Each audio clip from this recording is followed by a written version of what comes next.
Oh, Lordy, here's our ski trips. We went to Winter Park in about 1960 or so. We went with the YMCA for $175 per person. Do you believe that? We took the train from St. Louis to Denver, and then we took a bus up to Winter Park. And who in the heck is that skiing? Certainly isn't me. And we stayed for a week. It was the least expensive trip that we've ever taken. I think that might have been the Closters that were skiing then, because that was our first time going. No, that wasn't me either. I think that was George Closter. But we did have a good time. It was never quite my bag. I'd stand up there in the top of the hill. Oh, that wasn't anybody we know. I'd stand at the top of the hill and think, my gosh, in this weather, I absolutely wouldn't even go out and get the mail. And here I am standing at the top of this crazy mountain with half of the bathroom floor on my feet and looking down. I tell you, I did the best snowplow in town because I just knew I was going to take off otherwise, or as we used to call it, the outhouse crouch. That must have been Winter Park, and that was probably the first time that we went. We went with Fran and Jim Noonan and Pat and George Closter, and we did have a good time. As far as I was concerned, the skiing was incidental, but the après ski stuff was not all bad. It was beautiful country, and it was kind of the thing to do. It was kind of in. Oh, Lord, there we go. I don't know if that's anybody we knew or not, but I'm sure that was Winter Park. We went twice. Once we stayed at Miller's Idlewild Inn. That was really a riot. And the next time we stayed at Miller's also, but it was a different Miller's, and it actually had a small ski slope that you could ski on without going way up the mountain. But Bob did pretty good at this. And then we did some snowmobiling. Oh, that's when I do remember I was driving the snowmobile. Oh, there's Idlewild, Miller's Idlewild. Oh, that was a scream. The rooms were in the basement, and we had one that was so bad you couldn't believe it. And in the morning, he would come in on the intercom, and he'd be saying, what was it? It's ski time, and everyone's in their prime. And it would be like 7 o'clock in the morning, and you'd get up and eat a hearty breakfast and put on all that bologna and then go out to the ski slope. And and look at there. Oh, I bet that I wish that were a St. Bernard. It would be so much more appropriate, wouldn't it? But I tell you, I was not terribly good at this. I broke up several ski classes by getting, here comes me. Do I look like, oh jeez. I look about as much like a skier as I don't know what. And I felt about as much like a skier as I don't know what. Oh my gosh, look at all that snow. And look at how high up we are. And poor Bob had never been skiing before either, and he's skiing backwards, I think, trying to get pictures of all of us doing something. But I can remember going down one slope, and I got carried away, and I'm going, oh! And of course, it's echoing throughout the mountains. And I was appropriately embarrassed. And the next time we went out, Fran and Jim went with us the first time. And that was the time that Fran, here we come off the ski. Oh, look at that farm. My God, I made it. Celebration time. Oh, that was the, no, it wasn't. I thought maybe that was the inner tubes. That wasn't done on purpose. Oh, look at that outfit. In those days, you couldn't even go to the store and buy any ski clothes. You had to order them through a catalog. Look at that farm. Oh, Jesus. I'm sorry I said that. Jeezel Freezel. Look at that. Oh, I'm telling you, that's a great snowplow. I never progressed past that. All I kept saying is, what am I doing out here? Now, see, when we came out, when the boys, with the children, when we went to Aunt Pearl's, and we did it with those 3-foot skis, I found it much easier than these big long suckers. And of course, in those days, to put your skis on, they didn't have that automatic clamping and that. It was a chore. I think that was me, skiing off like that. We have to get something. Oh my God, there she goes again. Hey, I'm going pretty fast now. Oh, I think that must be my instructor, and I'm supposed to be following him. I didn't know where in the heck he was going, and what's more, I didn't really care. I just thought it'd be kind of neat to get carried down on one of those sleighs. Look at that turning. Is that cool? That's the time that Pat Closter bought the gloves for Bob. They were demonstrator gloves where they had the fingers cut out and showed you what they were made of. And Bob thought they were the coolest things, and he was wearing them. And we all laughed when he would come out with his fingerless gloves.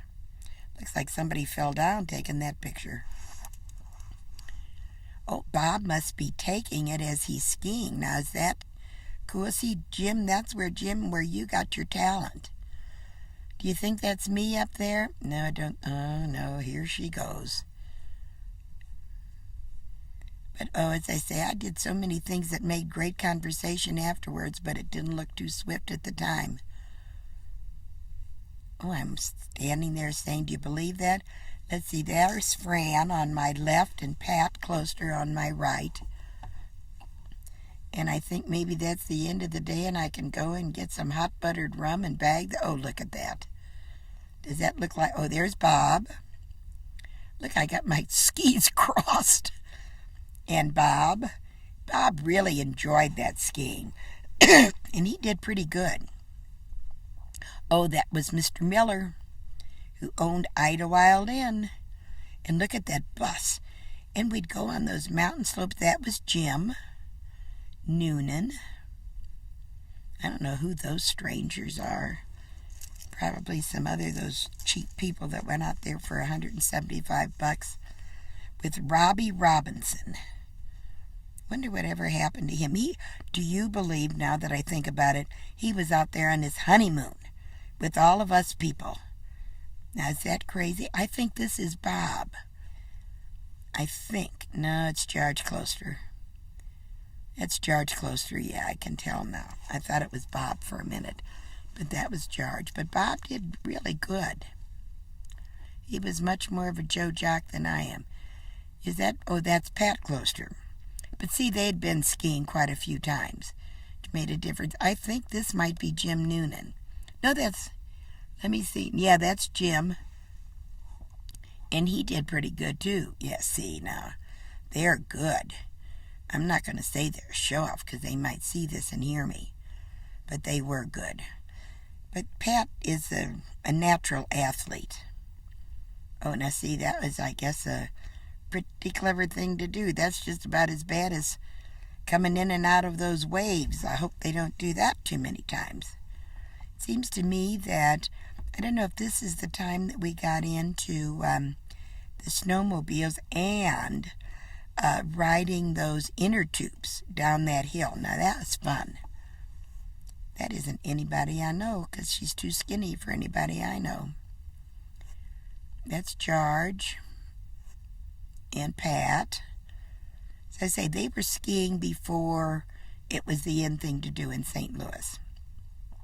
And they had gone to places in Idaho. This is what really bummed me. Look at those little kids skiing. They'd pass me by, and I'd really want to trip them. But they had these little ski schools for these little children, and they would go out there and just zoom down. And now that kid didn't look any better than me, thank God. I don't want to see any of these children. They aren't mine, so I don't need them. Oh, but then you had to sidestep up the hill because they didn't have a lift at a certain point. And that was a bummer to do that. I think that was one of the instructors. Oh, were those the snowmobiles that they sent up the hill to retrieve you? Was that the time I think that Dad thought he had broken his rib, maybe? But it turned out he didn't. But we did give him the broken bone badge, and he loved it. Oh, those were the instructors that showed off. Now, we're back to those little kids. I don't want any pictures of anybody I don't know. So I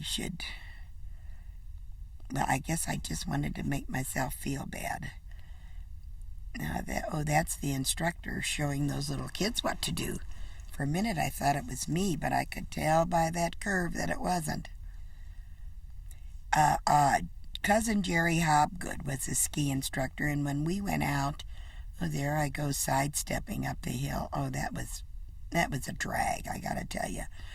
But when we went out to Aspen in about 75 or 76, she really taught you boys how to ski well.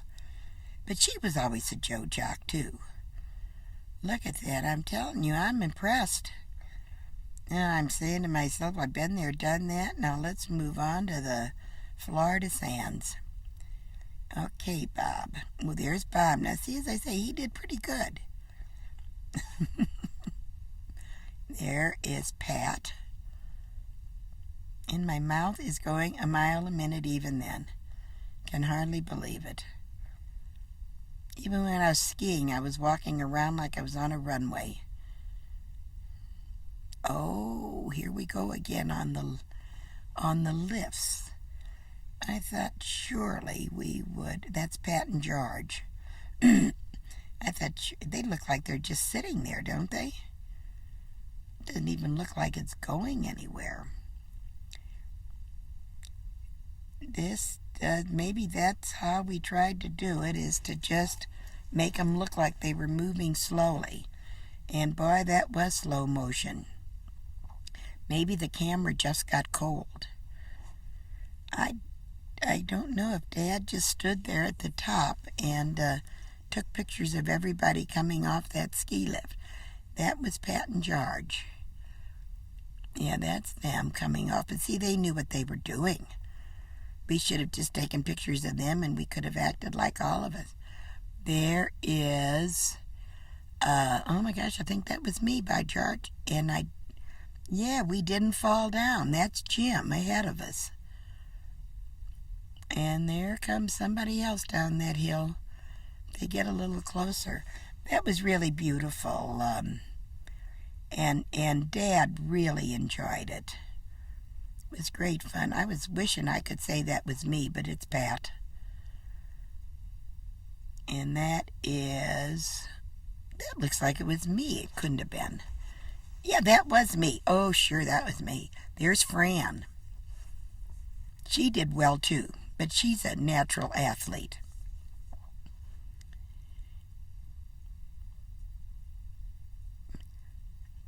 It is amazing. Little did we know that Jim would end up moving to Denver and being on these slopes like crazy, because I'm sure he's been on them 1,000 times.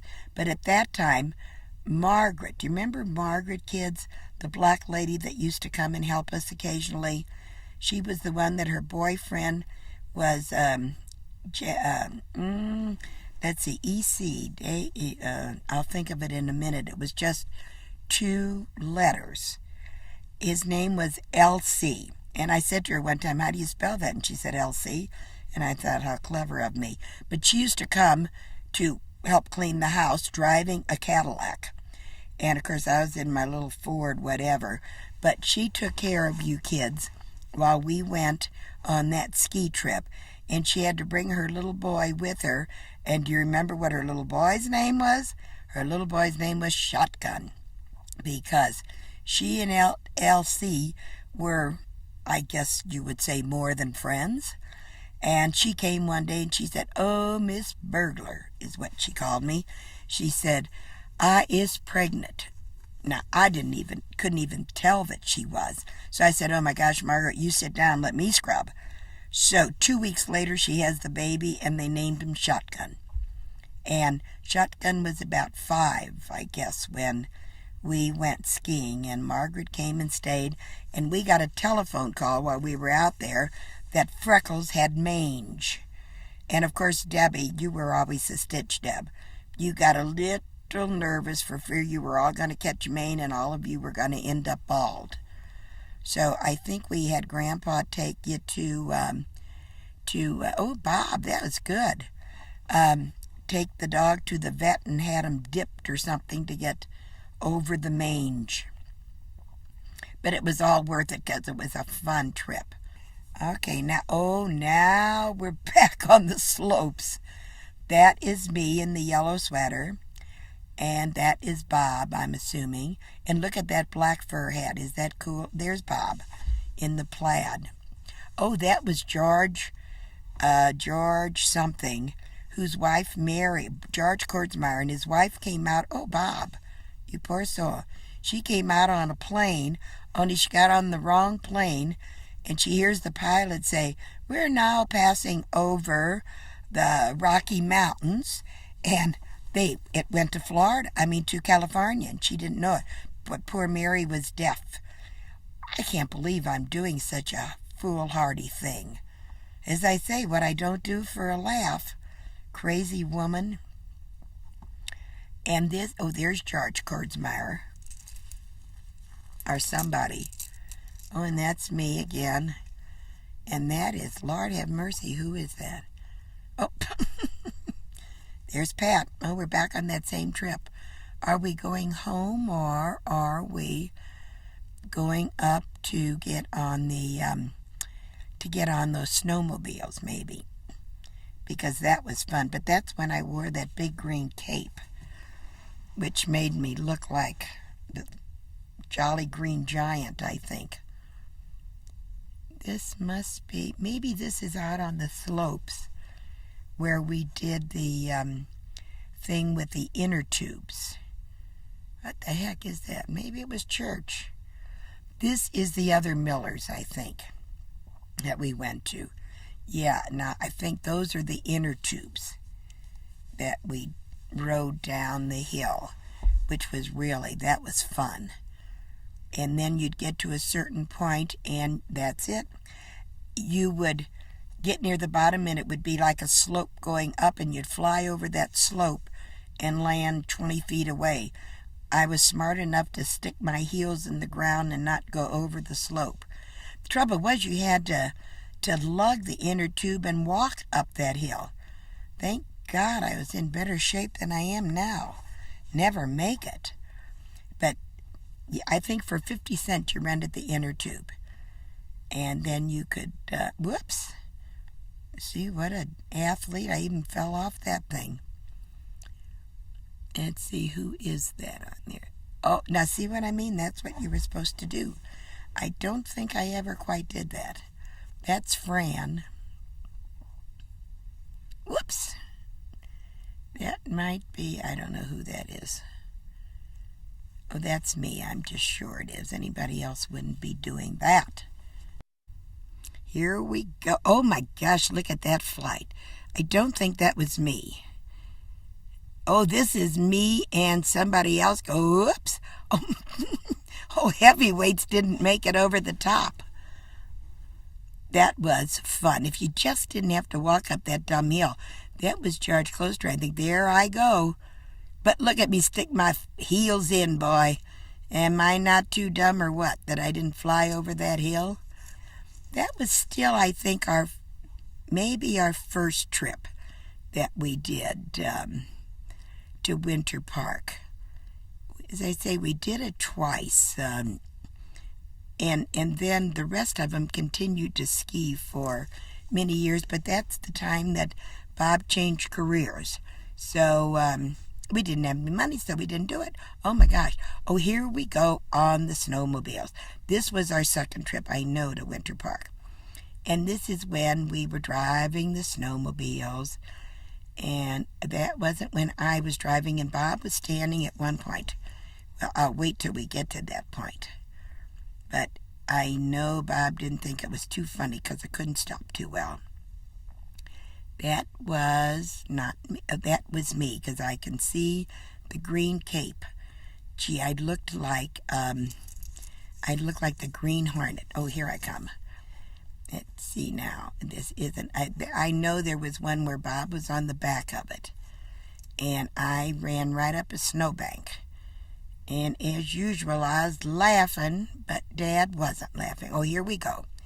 That was Bob, I think, on the back end. But Dad got a little testy when we did that. Oh, it'll work out.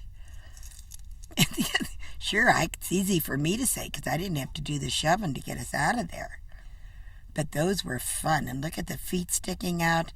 What farm? What grace? Here we go again. Oh, now he's going to drive, and I'm going to drive on the back end.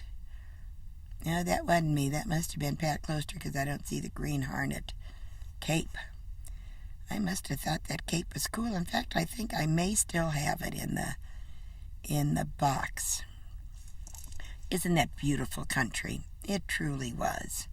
And that's when snowmobiles were kind of just beginning. At least it was just beginning in my realm of knowledge. But they were really fun. And you'd rent them for an hour or whatever. And they had an ice rink out there also. That I think Dad went ice skating. Dad was a very good ice skater. I didn't do that well either now that I think about it. I got to figure out where my talents are. There we go again. You see that green cape? Oh, I should have just let it fly. It would have been so cool. I wasn't a very good driver either, it doesn't look like, does it? Oh, but that isn't Bob that's on with me now. That's somebody else. I think that's Pat Closter that's on the back end with me. Oh, I love that big black fur hat. I'm saying, get a move on. Let's get it going. Oh, that's the end. What farm? What farm? I don't know what I thought it was. What are you going to do? What are you going to do?